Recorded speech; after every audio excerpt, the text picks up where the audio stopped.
Ay, magandang gabi mga bossing. May ito, puro mga lumalabas sa reels, President Sara. Sabi niya. Pakinggan natin mga sinasabi nito, At magbigay tayo reaksyon dito ay... Recruit ko na ba? Hindi pwede na walang managot. Yung nire-recruit ko na Vice President, siya ang magpapanagot sa mga gumawa ng mali sa bayan. Para ako, nakatutok ako sa trabaho ng presidente. Wow. Naging bala ko doon Ito lang ang sasabihin ko. Hindi pwede na walang managot. Yung nire-recruit ko na Vice President, Talagang na mga friend. Kung magsalita siya, paniguradong siya na magiging presidente. No? Kaya lahat kailangang managot na gumawa ng mali. At ang gagawin niyang tagapanagot, yung kanyang nire-recruit na Vice President at siya ay tututok na lang sa pagiging presidente. Putang bigat Ito pa isa Ito pa isa. Hindi ko alam kung naglulukuhan sila o pero ito, kamay na bakal dapat gamitin sa'yo. Dami mong usap na pagtatago. Ito, pakinggan natin siya. His Excellency, dapat ganito ang gawin mo. Ano ang magiging solusyon ninyo kung sakaling kayo maging Pangulo sa issue ng korupsyon? unang-una, talaga yan yung kamay na bakal sa mga nasa ilalim. Hindi mo palalampasin. Kumbaga, pag merong ginawa, alis kagad, palitan kagad. Hindi na yung pag-uusapan pa, itatago pa. Hindi ganun. Diretso, one shot lang. Ikaw may ginawa na... His Excellency, gamitan mo na kasi ito ng kamay na bakal, Ito pa isang malaking katangahan nito si Sara Duterte. Pakinggan niyo yung daldal nito. Alam mo, binoto namin si BBM dahil sa iyo Kasalanan mo talaga lahat to Ano pa nararamdaman nyo pagka sinasabi Nahihiya ako. Nahihiya ako. Nanliliit ako. Hindi ko alam kung paano ako mag-sorry. Sabi ko nga, gusto kong lumuhod, pero wala sa kultura ng Pilipino ang yung lumuhod ka ba? Ang lumuluhod lang kasi tayo sa Diyos diba? Wala sa kultura natin yung parang you grovel at the feet of another person. Kalat hindi pala lumuluhod to. Sino Diyos mo? Hindi ba ikaw magiging presidente ng impyerno? Pinaglululok mo naman, ay nako, His Excellency. Kung magsalita to, panalo na siya. May utang na loob ka raw sa kanya, pakinggan mo itong tanga na to. So gusto ko gawin yon sa lahat. Hindi ko rin siya magawa. Dahil ang dami nun. Ilan yung bumoto sa kanya? 31 million. Sabihin na lang natin, kahit 10 million doon, bumoto dahil sinabi ni Inday Sara na iboto ninyo ito. Yun yung katangahan. Bali may utang na loob ka raw kay Inday Sara na 10 million votes. Dahil, ilan ba daw yung boto mo? 31 million. Sabihin na lang natin na 10 million doon ang bumoto sa'yo na dahil sa kinausap siya, itong si Sayad. Di bigay mo na His Excellency yung 10 million sa kanya. Total 21 million pa rin na matitira. Panalo ka pa rin presidente. Tanga rin to Dapat sana sinabi mo, sabihin na lang natin ang bumoto kay President, kay BBM sabihin lang natin na yung napaboto ko 20 million. Ginawa mo 10 million tanga-tanga ka. Kung 20 million yung siningil mo, talo si PBBM. 10 million lang sinasabi mo Di panalo pa rin siya. Ay nako, tuloy. Hindi ko magawa yun. So yung form of remorse ko, apology ko, is ibigay yung gusto ng mga tao na tumakbo akong pagka-presidente. Gusto ng tao ro tumakbo siya pagka-presidente. Tanga! Tignan mo nga yung survey. Mas marami pang gusto mangyari ng tao sa survey na papanagutin ka. Sagutin mo yung mga akusasyon sa'yo, yun ang gusto ng tao. Kaya ka nga na-impeach ka na eh. Sinalo ka lang nung forthwith at saka nung Supreme Court Tapos, anong pagsasabi nito? Baliw na ho to. Tama, sabi ni Montulfo. Luka-luka na to. Oo. Gusto kong ayusin ang mga pagkakamali na ginawa sa bayan natin. Totoo talaga. Putang ina, gusto mong ayusin ang mga pagkakamaling ginawa sa bayan natin. His Excellency, gusto niya raw ayusin ang mga ginawa nilang pagkakamali sa bayan natin. At kailangan mong gumamit ng kamay na bakal. Para Nako, His Excellency. Sana pag ito nakapag-file ng candidacy, tapos na. Oo, maniwala ka. Sa dami ng kwarta nito. Excuse me. Pero hanggang nakikita ko si Anti-Claire na tumatawa at nakakatawa, hindi ako nawawala ng pag-asa na ito hindi makakatakbo to. Oo. Ito, reaksyon ng mga tao. Sayad. Ano ang magiging solusyon ninyo kung sakaling kayo maging Pangulo sa issue ng korupsyon? Unang-una, ano talaga yan yung kamay na bakal. Ulul! Narinig na namin yan sa tatay mo. Kamay na bakal si mong naong kagwanga ka. Anong ginawa ng tatay ba? Ibig magpakulong ng mga kurap. Pinalaya yung mga inatay ng mga kurap. Bali ang puta kamay na bakal. Gaga! Narinig namin yan sa tatay mo. Ano ang magiging solusyon ninyo kung sakaling kayo maging Pangulo? Tangina, itong kapal na mukha, mga friend. Ito si Jimmy Bondoc. Ito lang, ewan ko, bakit ginegesto ng mga tao? Wala ka naman makukuha dito pakinggan nga. Man to man, heart to heart. Kasi magkaibigan na tayo. Hindi, kasi siyempre, alam niyo. Putang ina, man to man, heart to heart pa Yung tsura nito, mukhang malala na rito. Bugago raw dito, di ba? Tuloy mo, Jimmy Bondoc. Ang kausap niya ho rito, si Abante, at saka si Attorney Jess Palsis, Tingnan mo paano niya, man to man, heart to heart, Talagang sinisiguro na nila na kaya ang narratiba na ngayon, kaya gusto nila ma-impeach si Sara Duterte dahil walang katalo-talo raw pag talagang nakatakbo. Talagang ilintik ang ng utak no? Tuloy mo. Naman yung kulay ko, wala akong taguan. No? Alam na yung kulay ko. Galing sa puso. Yeah. Yung pang impeachment complaint, ang purpose po talaga is to hold her accountable or to prevent her from running as president. This is an innocent, honest question. Totoo, ha? Ang Diyos ang witness ko dito. Yes. As God is my witness. Oy, It is Baptist to hold pastor siya. her accountable. Okay. It is for her to answer all the allegations that she did not answer during the The good Quadcom. government meeting. So this is not at all in your heart. Hindi ito to prevent her from running because she's very strong. We all admit Pero that. na-impeach na last year, di ba? They Void tried to ab impeach initio. her. Void ab initio. So, Tangina, talagang alam nilang very strong, kaya lalabas dito, gusto palabasin narratiba nito mga kampo nito ni Digong, na talagang kung hindi may impeach si Sara, mananalo.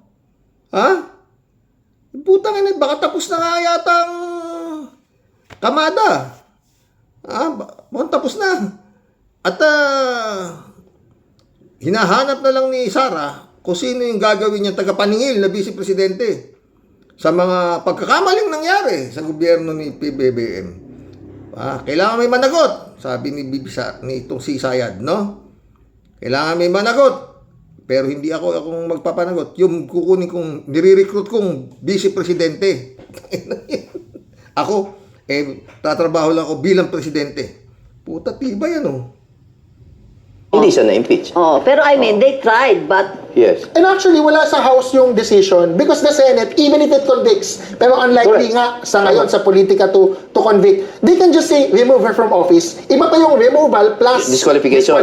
I know. But we all know that magkapatid So, yun. Senador, I mean, Diba? more than si Kong Benny, Prosecution lang kami. Senador ang may judges ano yun, sir. Yes, but we know na that is the natural evolution of that. Impeachment. Tayo ano dito In mga fact, grade yeah, 3, di ba? Ako, meron nga ako reservation. For example, like in the Senate. Baka hindi pa manalo yung impeachment eh. Yes, but Baka hindi na manalo. ako lang po, kasi I nga, had to diba? ask, no? Oh, yeah. That what is in your heart, no? Oh, yun. Sabi na ni Abante, Ako nga, may reservation pa ako sa Senate. Baka hindi pa nga manalo yung impeachment eh. Kasi si Senado nga, itong mga senatong na to, ito ang magdidesisyon ng pinal eh. Kung i-impeach ito sa Sara Duterte, di ba? Oh, yun ang kaba ni Abante. Oh. Dato si Jimmy Bondoc, Kaya nga, di ba, impeachment is a political process. Yes, part and but parcel na there's yan. also a legal aspect to it because it's governed by the Tatanong ko Constitution. kay legal aspect na sabi nyo, panyero kayong dalawa. Di ba may sinasabing fruits from the poison tree? Fruit of the poisonous tree. Oh yeah, di ba si Madriaga? yung evidence kapag yeah? tainted. Oo. Do you think dapat mag-qualify yung si Madriaga sa ano na yun? Well, Hindi ako lawyer, pero i-argue ko gano'n. The only thing is, if ever that Vice President Sara loses in the impeachment court, she cannot run anymore. Yun ang palagay ng marami. Yes. Pero ako, ang unang-unang purpose ko dyan is for her to be accountable to the people. Because, look, hindi naman pinag-uusapan dito yung kanyang pagtakbo bilang Pangulo. Ang pinag-uusapan namin dito is the 2026 as Vice President. It's not the 2028 running for the President. But Kong Benny, if it's just to hold her accountable, why not the plunder cases which are pending right now in the Ombudsman? That still holds her accountable and has nothing to do with removal from office. Oh, Ombudsman. Yung daw kaso na silang padya sa inyo, na ano? May kaso pala sa inyo dyan, ng plunder. Oh. Hindi raw mariremove from the office. Pwede bang hindi ma-remove from the office? Kung mag-guilty siya sa plunder,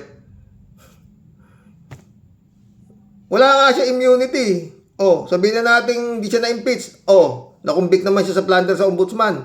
Oh, ang problema, kung convicted siya sa ombudsman, baka hihirit na naman sa Supreme Court. Yung Supreme Court ang makulit eh. Di ba? O, tuloy. I'm all for that also. So why not just that, di ba?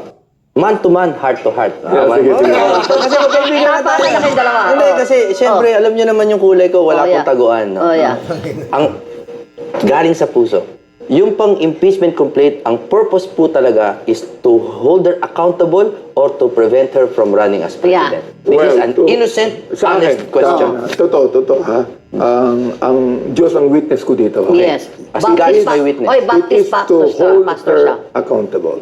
Okay. It is for her to answer all the allegations. Pag ganito lahat ang ng takbo ng utak ng mga politiko, kagaya nito si Jimmy Bondoc, todas na tayo. Dapat kadibate nito si Kimu eh. Paisaw. Ano ang magiging solusyon ninyo kung sakaling kayo maging Pangulo sa issue ng korupsyon? Unang-una, ano talaga yan yung kamay na bakal. Ay, na naman tayo sa kamay na bakal na yan. Day, kumita na yan. Sinabi na yan ng tatay mo noon. Ay nangyari, kamay na bakal sa mga mahihirap na tao, sa mayayaman. VIP. May tigil lang nga kayo sa mga kamay na bakal na yan, hindi naman yung totoo. Tsaka hindi yan ang gusto namin marinig. Ang gusto namin marinig, kung paano kumita ng pera gamit ang chichirya. Ano yan? Ang galing mo doon. Panalo. Milyon-milyon. Ano ang magiging solusyon ninyo kung sa Talagang mga friend. Tama sabi mo, Tulpo. Talagang ito, luka-luka na to. Oh, masyado ng yung sobrang bilib na sa sarili nila. Itong mga Duterte na to. Oh, kaya dapat talaga, His Excellency, gamitin mo na yung kamay na bakal na gusto nila na pamamalakad ng isang presidente. Dahil yun nga, para sa kanila, ikaw, weak leader. Kaya ngayon, ipakita mo dito sa Duterte na hindi ka weak leader. Pag ganyan, pinagmumura ka na, pinapapatay ka na, lahat na, hindi mo pa rin ginagamit yung kamay na bakal, at the same time, karami ng kasong nakasampa plunder, kay Pulong Duterte, o yung bank account. Pero sabi, baka mabubuksan na raw yung bank account. Oo, meron ng balita, di ba? Na pwede na pabubuksan na yata yung bank account. Ang tanong, kailan, no? Oo. Oh, ito, naglabas na ng pahayag. Itong si, isa rin baliw to. Si Harry Shoque, sabi, salamat naman. At ngayon ay binigyan tayo ng pag-asa ni Vice President Inday Sara Duterte na matatapos din itong napakadilim na yugto ng ating kasaysayan, itong si Marcos Jr. Oh, tangin ng tibay talaga dito si Bakla. Asa na to? Ba't di nyo mapauwi-pauwi ito? Ito pa isang kabaliwan na ikinakalat, kalat na ho. Nasa cellphone na, di ba? Kaya magbibigay na tayo reaksyon. O, di ba? Bakit nag-declare na maaga si Bibi Sara? O, pakinggan nyo na naman to. Wala na talaga to sa hulog, mga boss. Totoo.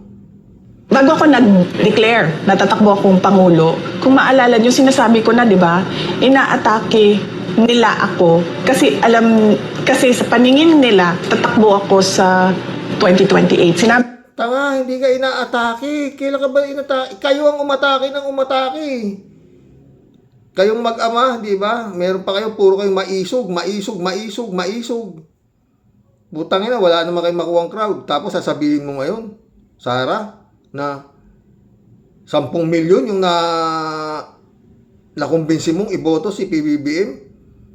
May utang na loob sa si PBBM na 10 milyon boto. Butang ina. Tangina ka. Yun nga, hindi nga kayo makapag-gather ng maski na 100,000 crowd eh. Oo eh. Sa inyong mga sinasabi ninyong ibagsak yung gobyerno eh. Wala nga sumasama sa inyo eh. O, di ba?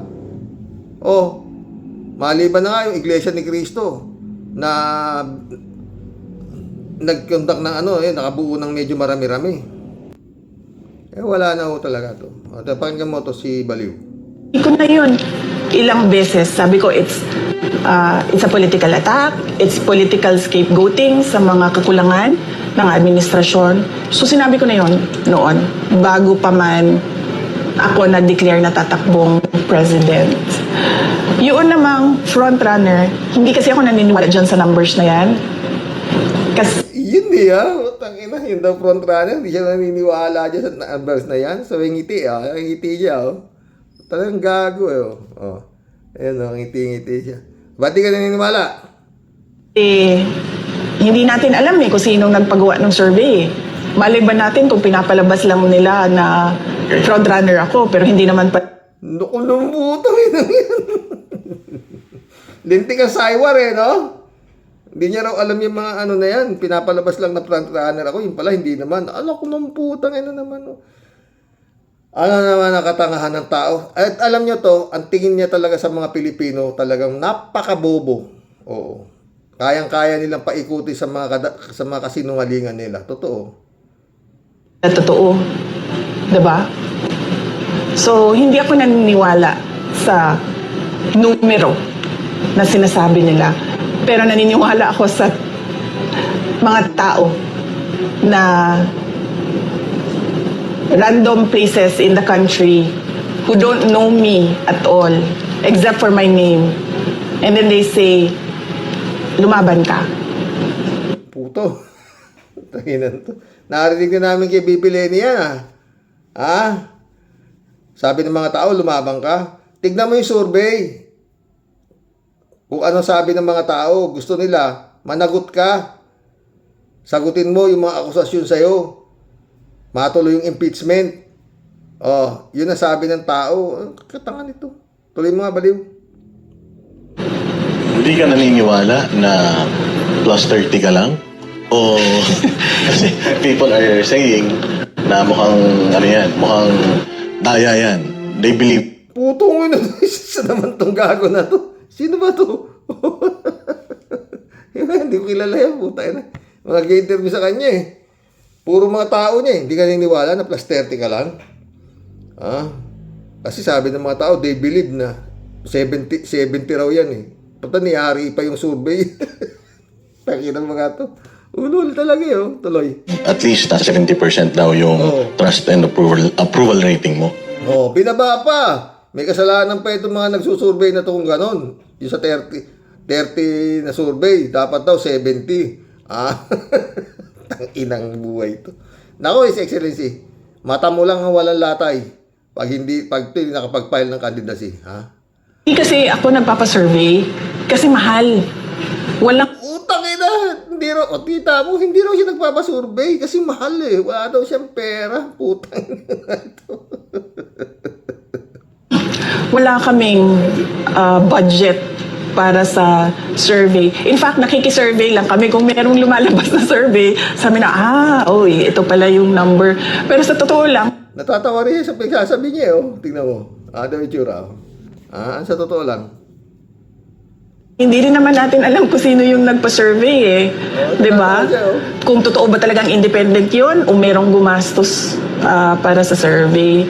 So, hindi ko binabase sa survey yung galawan ko. So hindi nyo Putang ina, sino gumastos sa survey na ikaw ang pinakamataas? Talagang tinatangan itong baliw na to ang Pilipinos, no? Taki mo, di raw niya alam kung sino nagpapasurvey. Oo, nakikisurvey lang daw siya. Di raw niya alam kung bayad. Kung putang ina, talagang malaki.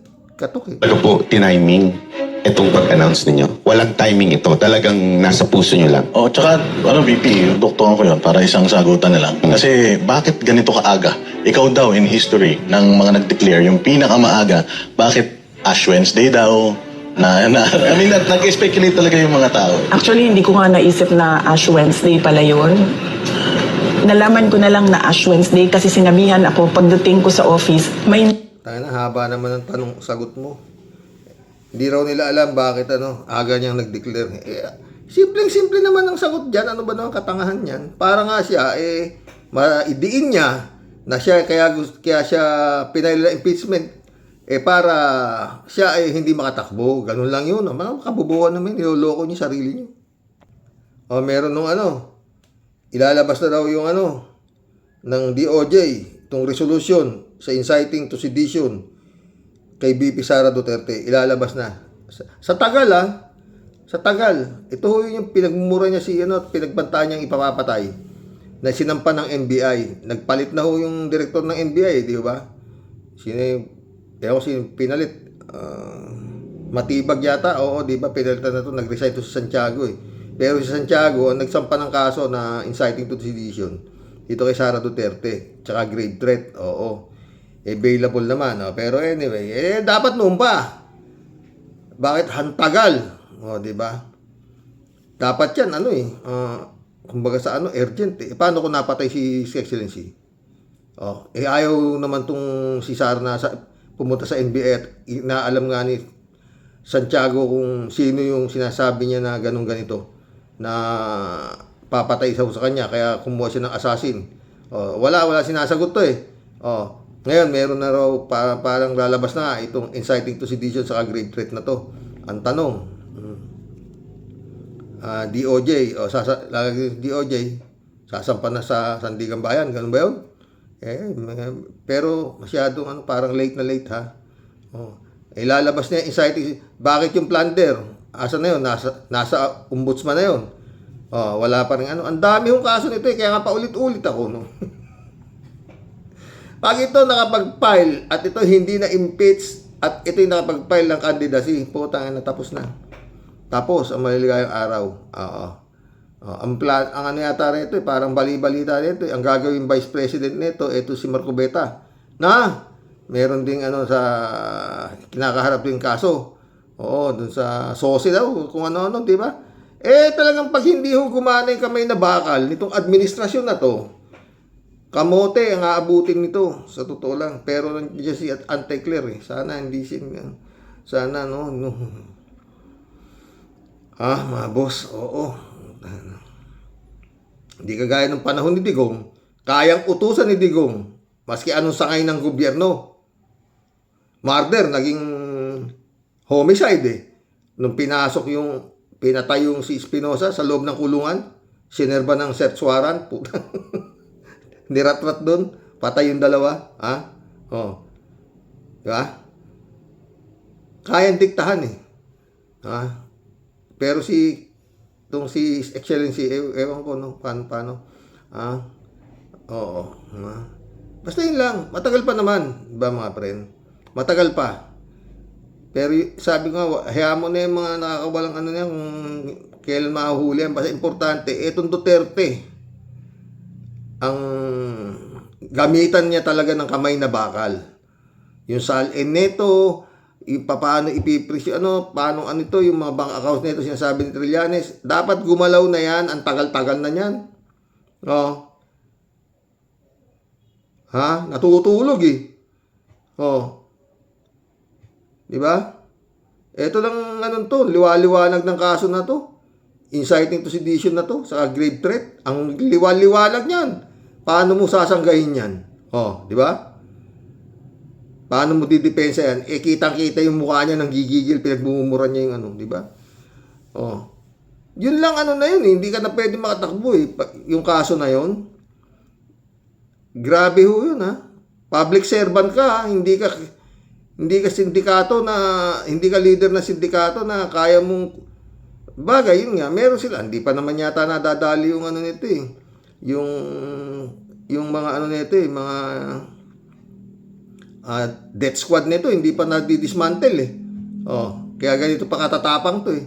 At ang mga baril nito, 1,000. Sabi nga ni Les Cañas, hindi daan, 1,000 ang baril ni Digong. Bago siya bumaba, walang bakit hindi pa ipasuko yan? Nagbabanta na nga yan, mga yan. Sabi ni itong si Pulong, pag may nangyari ka sa tatay ko, hindi ko patatahimikin ng Pilipinas. Sabi niya yan. Anong hinihintay nyo? Gulo? Hinihintay nyo pang magkagulo? Bago ninyo ipasuko lahat ang mga lisensyadong baril nitong mga to. Nakakatakot to itong mga to. Nakita nyo naman kung paano ang training ng mga death squad nito. Doon sa kingdom ni Kibuloy. Nagmamarcha, talagang well-trained Talagang mga paggapang lahat. Mga sa lupid. Talagang pinakita ni Pinakita ni itong, asa na ba itong Arlene Stone na to? Tahimik na eh. Mga friend. Nakakatakot to mga friend. Kaya ako parati ko sinasama sana itong si Anti-Claire hindi ho magalaw. Lintik ng mga nito. Kita mo kung magpaano to. Yung napatay, nasa PCSO. PMAR. Tinira. Ang testigo si Garma, di ba? Pinapatay nila. Dahil hindi makakausap na maayos. So, tayo na. Wala pa yun. Kaso rin yun. May testigo pa ron. Nasa na yung mga testigo nun? Wala rin, di ba? Magkulam na tayo. Bukas na ho yung confirmation of charges ni Digong sa ICC, no? Pero sabi ni Atty. Conti, matagal pala yan. Pinakamadali pala yung mga ganyang kanya sa ICC. Pinakamabilis na yung 3 taon. Minsan meron pa rin mga kaso dyan, inaabot na 10 taon. Ganun katagal, sabi ni Atty. Conti. Kaya baka makamatayan na nga ni Digong, no? Kulab na po tayo mga friend. Kaya mas importante dito. Iyan natin sa ICC, di ba? Kaya lang, ang problema dyan, yung mga co-perpetrator ni Digong, sila Bato, sila Bongo, paano yan? Yan naman ang teleseryeng ewan. Maril Pabianak, shout out. Kakaibang uri nga po ng nilalang na yan. Kasi lahat ng nangangamba sa maaaring kahinatnan ng ating bansa, lahat na talaga nangangamba, di ba? Maril Pabianak ulit ito. Ibinasura po ng SC ang petisyon ng TNT Trio. Ayun, ibinasura pala.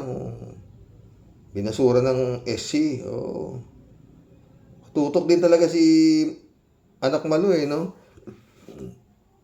Rolando Edralin, shout out. Para sa akin, hindi naaabuti ng 2028. Yan si Sara Baliw. Lalabasan din yan ng ICC arrest warrant dahil sa Operation Tukhang sa Davao City nung mayor pa siya dahil sa testimony ni Las Cañas at Mutabato. Third batch siya sa ICC arrest warrant na redacted. Sana nga, maski dito dapat Oo. Pero gumagawa sila ng naratiba na pinipigil ika dahil siya siguradong magiging presidente. Putang ina niyan. Pwede pa, niwala ako sa'yo. Sigurado akong magiging presidente sa impyerno, pero hindi pa rin, hindi papayag si Satanas. Baka hindi ka papasukin. Kalat ni Baya, good evening Kasani. Hello mga bear, bless you always, regards. God bless your family. God bless Kalat ni Rolando Etrelino. Si Sani Trillanes lang ang katapat ni Sara Sira Baliw para sa pagka-presidente sa 2028 election in tandem kay General Torre at Risa Ontiveros for BP. Kung parehas lang, walang kapanalo yan. Chope! Yun ang panalo niyan, si Sara Duterte para sa akin. Chope! Pero gusto talagang walang panalo talaga yan. Pero pag gumandar ang pera niyan, puta, balon-balon ang pera niyan. Jokehano. Karox, kahit sino ilaban kay Baliw Inday, sigurado panalo. Wag lang, Mama Magic ng Comelec. Ayun! Talagang warriors dito, ang gagaling. Michael Edwin Mike, shout out my friend. Eddie Luna, shout out. Librado Ludovico, blessed morning. Karox and to all warriors watching from Edmonton, Alberta, Canada. God bless and stay safe and healthy. Ikaw din, Librado, ha. Jess Forte, shout out.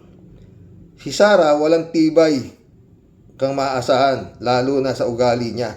Tiyak, gantihan lang yan ang gagawin pag sila ng hari. Kaya, kawawa ang taong bayan. Walang alam para manungkulan sa pamahalaan. Sinabi naman niya, Jess Fortes, ang tututuan daw niya ay pagiging presidente. At yung vice-presidente ang tututok sa papapanagot sa mga nagkamali. Ang utang inahayo pa. Alejandro Vidal, shout out Karox. Pusit, sabayan natin yan tumakbo sa Oval. Baka sakaling makatulong sa pagtakbo niya sa pagka-presidente. Sus Mariosep, takbo sayad habang may lupa. Isama mo na si Kimo, Baba, Kubeta. Sino pa ba ang gusto mong katambal? Si Bonggago, Caldero, si Panday.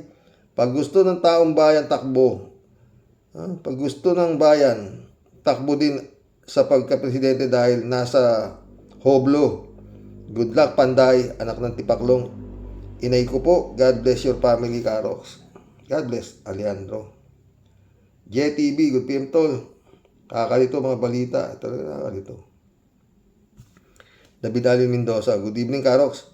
Baka panggulo at di pangulo ng Pilipinas ang ibig sabihin ni Sayad. Alam naman natin na may pagkabulol yan maliban yan sa may Sayad din. David ulito. Isa lang ibig sabihin niyan, Kimo. Kung sinusunod mo lahat ang ipag-uutos ni Digunggong, utu-utu ka. Tangin ang Kimo to. David Karox, baka po ideology ibig sabihin ni Kimo, kundi, Karox, baka po di ideology ang ibig sabihin ni Kimo, kundi idiotology. Pwede. Tama ka dyan, David. Idiotology. Sa AJ, shout out. Karox, do or die sa China para suportahan si Chucky Sokram. Bilyon-bilyon ang buhos ng Chekwa, lalo na sa oil deposit sa Malapaya at mineral deposit sa Pinas. Yung Black Sun na kailangan ng electric vehicle nila at sa ibang component ng industrial. Totoo yan, Sam AJ ulit, Karox, pangalawa itong message ko na importante sapagkat dapat harangin ng kumikilos ang tao o kaya i-declare ni BBM ang martial law tapos ilip after 6 years. Pasa niya kay Sandro Marcos anak. Mag-ingat sa tumatakbo, baka Chekwa politics. Totoo. Whiskey, shout out. Umangkas nga sa motorsiklo yan dahil na-traffic. Si BP Lenny, di ba? Na-traffic o sadyang tin-traffic? Sumagot 3J Show po. Si Atty. Lenny hindi pa sosyal kasi sosyal naman talaga. Sumulong nga sa baha Ano ba yan? Kaya bang gawin ni Sara yan?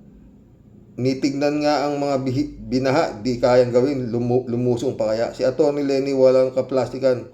Si Sara sobrang plastic. Tangina, orokan pa yan, 2J Sub ka. Wizkid, shout out. Pastor John Lagon, my friend, shout out. Ramon Valencia, bossing, ipinahiwatig ni Chucky Day na pag siya ang nanalo, lahat ng kumalaban sa kanya, re-rest ba kanya? Totoo yun. Parang panakot na yan sa mga senador at congressman, pati na kay Atty. Claire at mga vloggers na kami ng mga nagko-comment. Panginoon, iligtas mo po ang bansang Pilipinas. Totoo yan, Ramon. Pero pag diniinan talaga ng mga DOJ, Ombudsman, Sandigang Bayan, kaso, anak ng... Biskido, bagay kay Judas yung spare tire. Bagay kay Judas yung spare tire dahil alam na utak niya hangin. Totoo. Ramon Valencia ulit. Posing itong si Robin Himod, kaya malakas ang loob mga abogado niya naman ang gagawa ng mga assignment niya. Babasahin niya na lang at pasahod pa rin ng mga taxpayer ang sahod nila. Parang si Chucky Day, babasahin lang din niya ang mga ginagawa ng abogado niya sa mali pa. Totoo. Ramon Valencia ulit. Kumusta lang sa lahat mga Karoke Warriors at sa pamilya mo. Iligtas na tayong lahat ang Panginoon Diyos. Totoo yan, Ramon Valencia. Friend Shervin Sapeda, shout out. Christian Sen, July 7, Alcantara. Annalisa Apolinar, shout out sa inyo mga friend. Sabi ni Friend Shervin, ang pambasyang Team Tia Deli po, muli bumabalandra at bumabati po ng mingiti at mapagpalang buhay sa iyo, Sir Rox, at sa buong Team Rocky Warriors the Great. At bago po tayo magpatuloy, Sir Rox, muli ay walang katapusan. Pasalamat po sa iyo sa pagtityaga mong basahin ng mga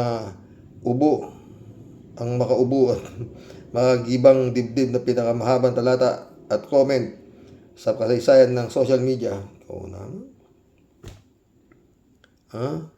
Pasensya at pangunawa po para sa inyo pong mga asungot na sobrang kulit ninyong Tia Deli. Dito ko lang po kasi naibubuga ang lahat po ng aking suklam, yamot at sobra sa mga kasukasukang ganap po sa atin. Kaya muli ay maraming salamat po sa isang matapang at mandirigman social media na nagmula po sa bayan ng Isabela. Dahil po sa iyo, may nabuo pong team to beat. Pero puro po palaban at wala pong kinatatakutan kahit magsagalema pa yan si Sara Mau, ang babaeng ahas at isang malupit na sumpa para sa bayang Pilipinas. Kaya mabuhay ka po, Sir Rox. Andito lang po palagi ang Team Lusartan.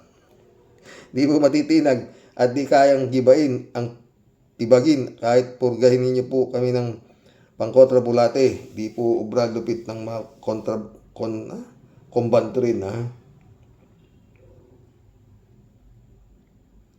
Rodelia Alpilor ulit. Totoo lahat sinasabi mo, Sir Rox. Kakadismaya nga po ang mga mambabatas natin. Dasal lang po talaga tayo. Yan ang sandata natin. Kainis lang mga yan. Panggulo talaga. Bugok na yan. Sus Diyos ko po patawarin. Parang awa nyo na naway gabayan mo po si PBBM na maiayos niya ng tuluyan ang Pinas dahil kita mo nagsisikap na maayos ang iniwan ng digong nyo. Salamat, Sir. Ingat at tayong lahat. God bless us all po. God bless Rodelia.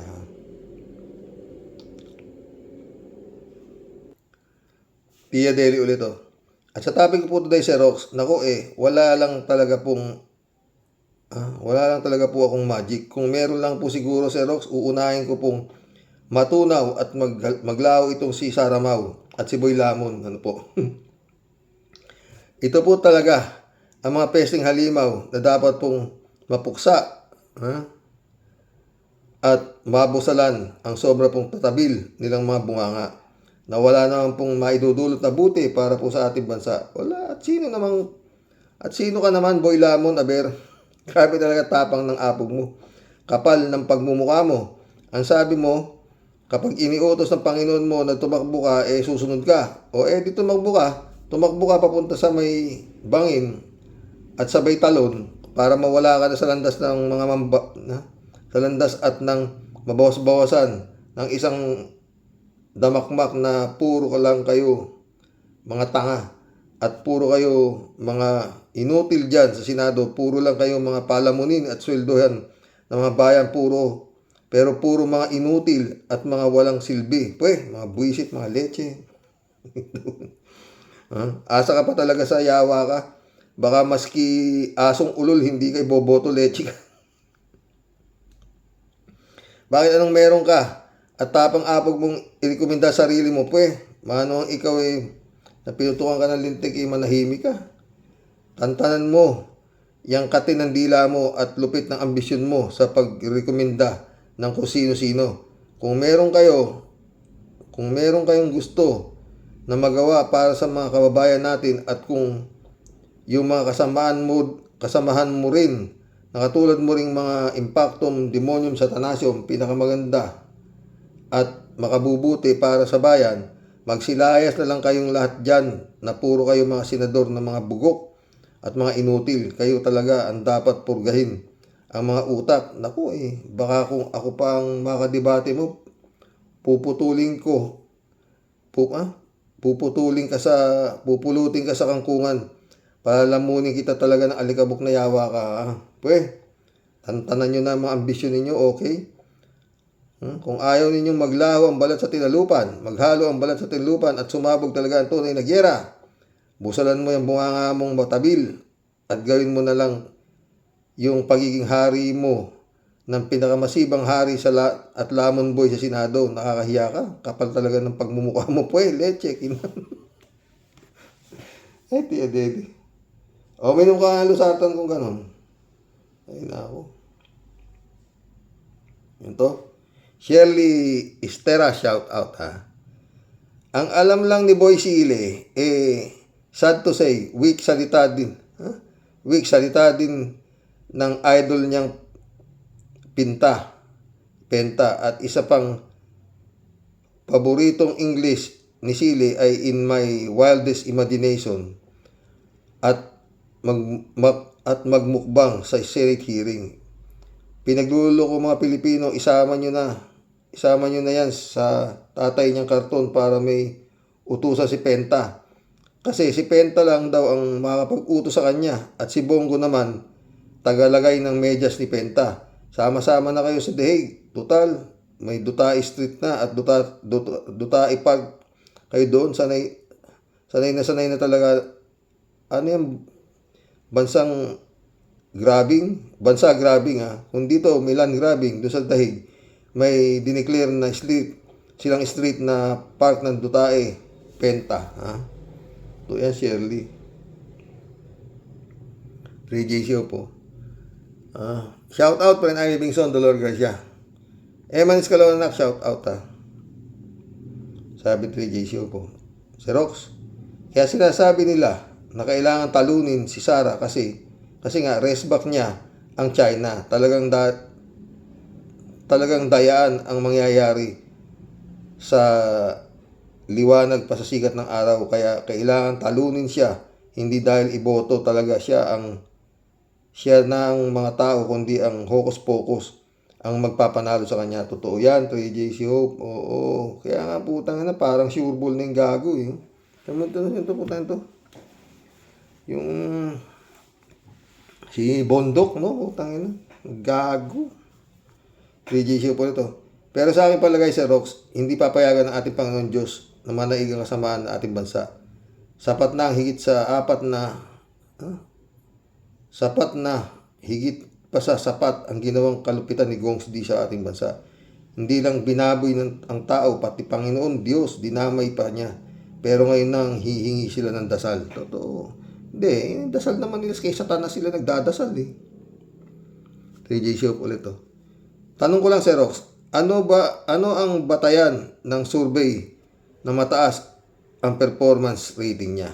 Ano ang kanyang achieve bilang VP sa loob ng 4 na taon? Nananawagan ako sa mga DDS, ano ba talaga ang achievement ni Sara?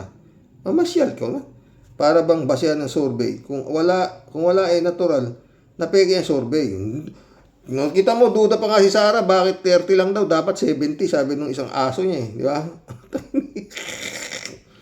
Kung wala ay natural, na peke. Kaya dito na lang, Sir Rox, halatang halata na early pandadaya nila. May kasabihan ng English, if you can beat them, join them. Ibig sabihin, sabayan mo na siya. Kung papasurvey si Sara na siya ang bida, magpapasurvey si BBM na siya ang bida. I know this is not him, pero kailangan mong sabayan ang sayaw ni Sara. Totoo. Ayan. Dapat yung mga survey na yan, ipasara na ni PBBM yan. Wala survey. Kasi ginagamit nga ni Sayad di ba? 3G ulit na ko, Sir Rox. Ayaw ko marinig yung boses niya si Kim na yan. Mute ko nga muna. Nakakabanas na boses. At teka muna, sabi ni Mariel, hindi daw natin deserve si Robin, kaya dapat niya sabihin na hindi na siya ang magpupolitika. Ayan, tuloy. Nalasing ka tuloy, Sir Rox. Lasing din kasi si Robin magsalita. Tayang gago. 3J ulit Tawa ng tawa. Sir Rox, I hate that song, Wonderful Tonight. Simula ng kantahin ng walang yang kimuna yan. Nakakasuka sobra. Gusto kong sabunutan ang bigote niya. Nababoy tuloy ang kanta ni Eric Clapton. O, diba? Erlinda Aquino, shout out ha. Kuya, hindi mahihiyaya si Kimo kahit anong sabihin mo sa kanya. Basta pera ang mahalaga sa kanya. Totoo yan ha, diba? Ay, mission accomplished mga bossing. Dasal mga ka-warriors. No? PBBM.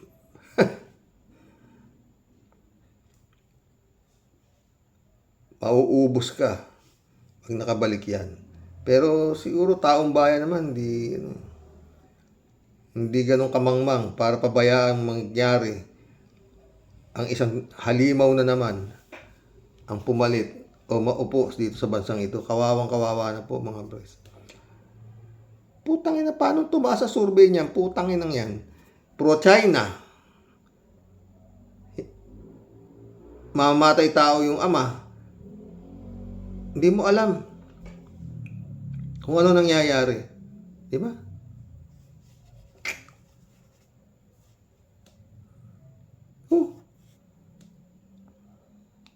God bless mga friend.